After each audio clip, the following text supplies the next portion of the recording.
That's how you living now. You just gon' front on what you used to know. Alright, I see you. Do your thing.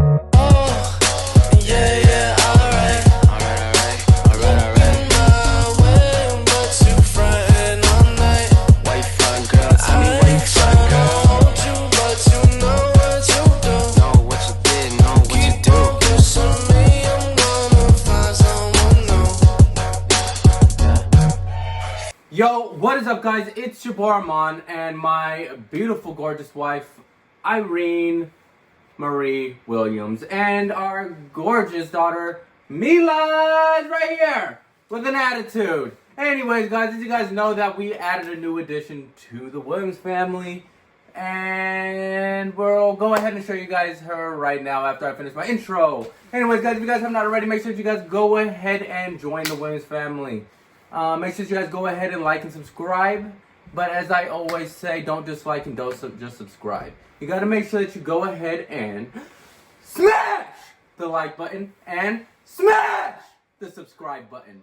Anyways, guys, so we want to welcome you guys. Hold on, wait. Before I get into that, yeah, so what we're going to go ahead and do today is we're going to go ahead and do the baby reveal. Since we weren't able to show you guys that inside the last video. And because throughout this whole entire 9-month journey, whatever, we missed 2 months, 3 months, whatever, how many, whatever, vlogging. And then we also didn't give you guys her name. What's it called? So we'll go ahead and show you guys her right now. Come here. Oh. So you guys, this is Kingsley. Can you move your hand real quick, baby, so the Williams family can see you? This is Kingsley. Say hi. Oh, she said hi. That's Kingsley. Kingsley Rain Williams. Here you go. That's Kingsley. She is how old again? A week and 3 days. She's a week and 3 days old. And we've had a little bit of scares here and there with her. But other than that, she's a perfect baby. She sleeps literally all day, about 23 hours of the day, and then the other hours she's either pooping or eating. So, yeah, it's kind of like we don't even have a baby here. It's a pretty easy job, I guess.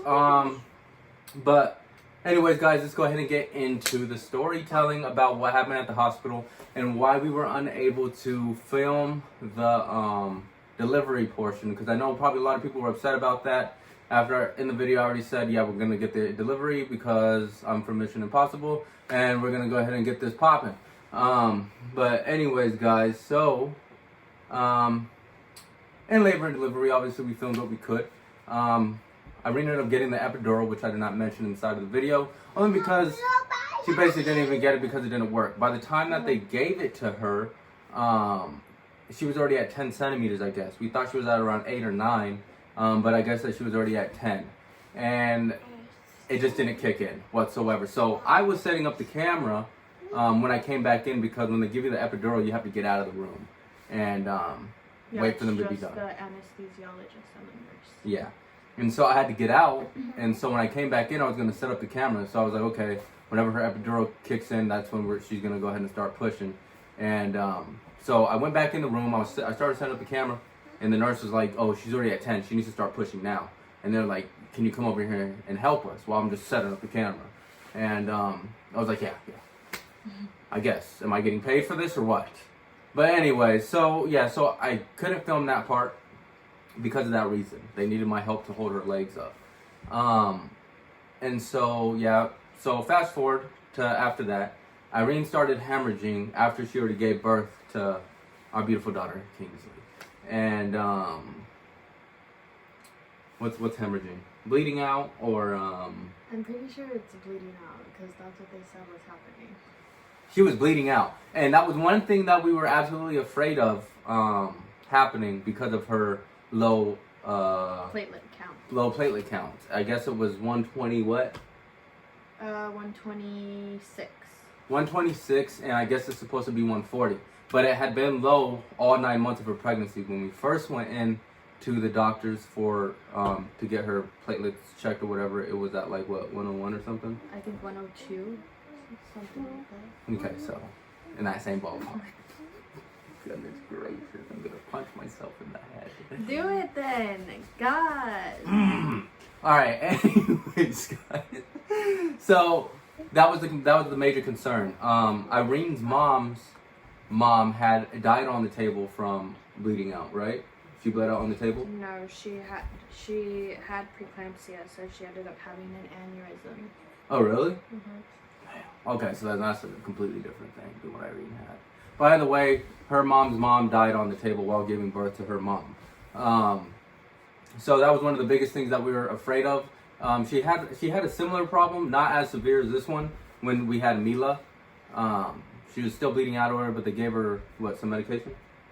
I don't even think they gave me medication with Mila. Like, it was nothing like this time around. This was like an intense experience, like crazy. Oh man, I was on my knees. I was praying to God.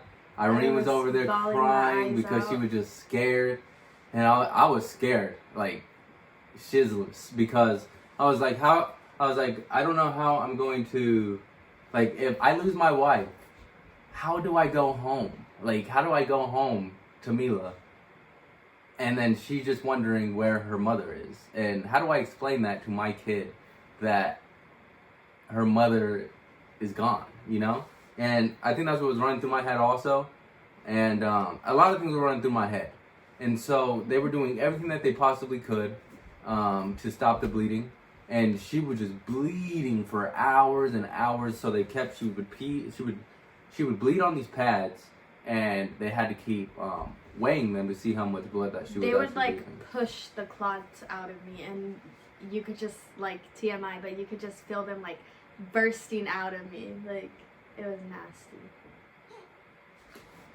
Yeah, when I first saw the first class that came out after Kingsley came out, I was like, ooh, oh! But then I didn't know the like Severity. like the severity of what was actually going on. Like, I was just like, whoa, that's a lot.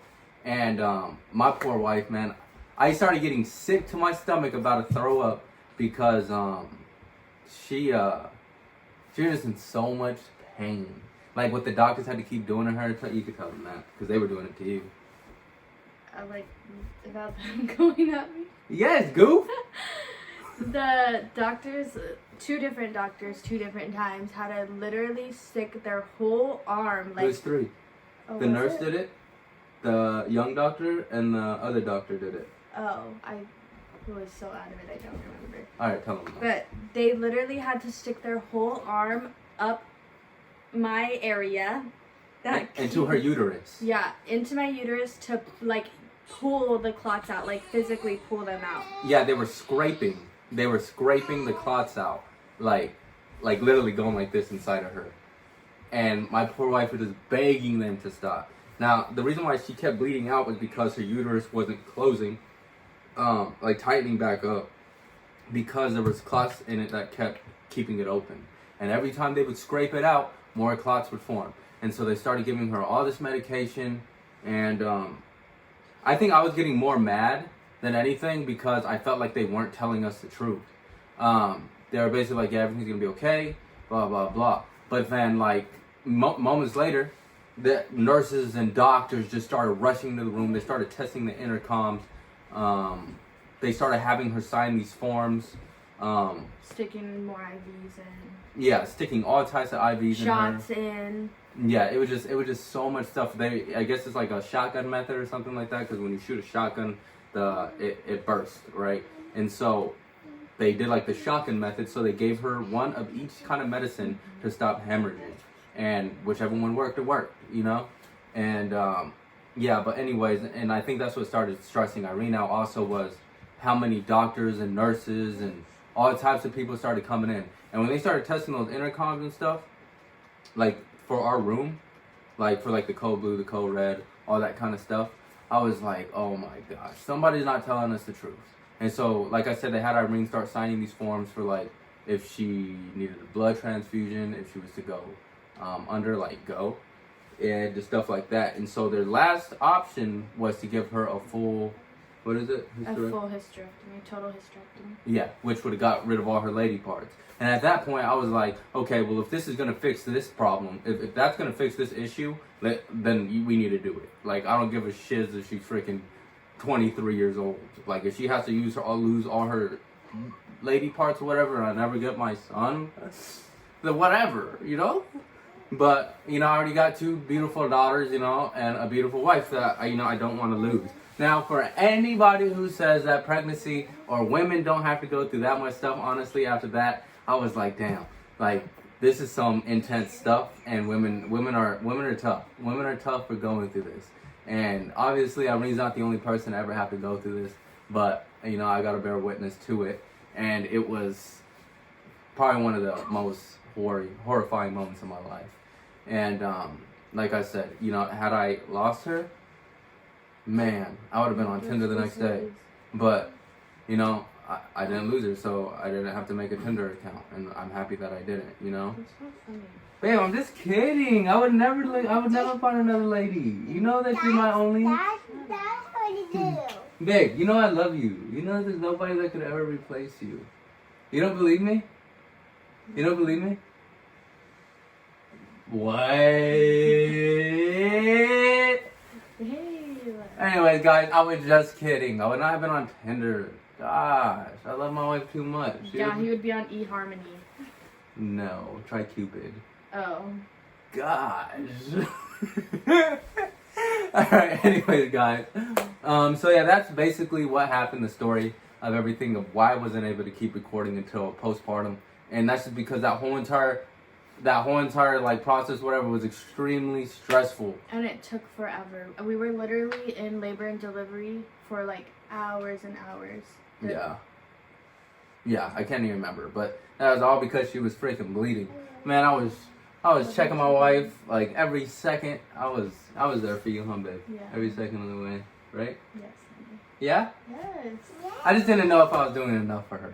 I felt bad because she was going through so much, and I felt like, well, I'm not going through this, so like, what can I do to like help her?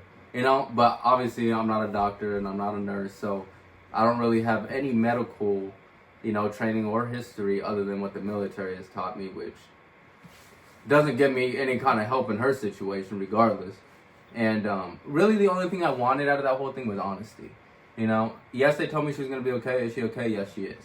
But I wanted to know the actual severity at the moment. And I feel like as a doctor, that is your job, to keep it straight, to keep it 100 at all times with your patients so they know what to expect. And, you know, if the worst happens. Right. We need to be able to prepare for the worst. And although there is no way to prepare for losing your wife and your kids losing their mother, there's absolutely no way, you know. And I absolutely had no idea in my head what I was going to do or how I was going to leave that hospital. And it just sucked because at that moment also there's no visitors allowed other than me. And from our understanding now, there's absolutely no visitors allowed and no support person allowed with the mother.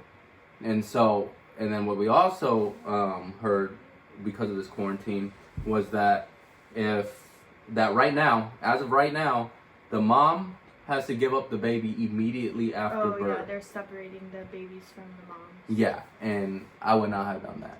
I was like, nope. We would have had an at-home birth. Yeah, if I wasn't allowed to have a support person, like have him with me, I probably would have just stuck it out and called the ambulance to come and help me give birth at home. Yeah, but then it would probably have been way worse. Yeah, that's true. You probably would have died here. You know what I mean? Yeah. But, like, I couldn't imagine having to stay outside and then I have no communication with her going through something like that. You know what I mean? Like, I can't imagine then finding out that I lost my wife and I couldn't be in there with her. You know? And that she had to do that all alone. That would have sucked. But anyways, guys, so that right there actually does conclude the story, right? Mm-hmm. I think so. There's nothing else that happened?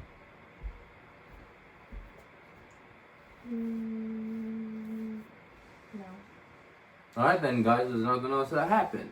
Other than that, Mila was super duper excited to see her baby sister. You got that on video, right? Oh yeah, we can enter a clip in here. Yeah, we'll throw that in right now. Want to wait till we get in the house real quick? Okay.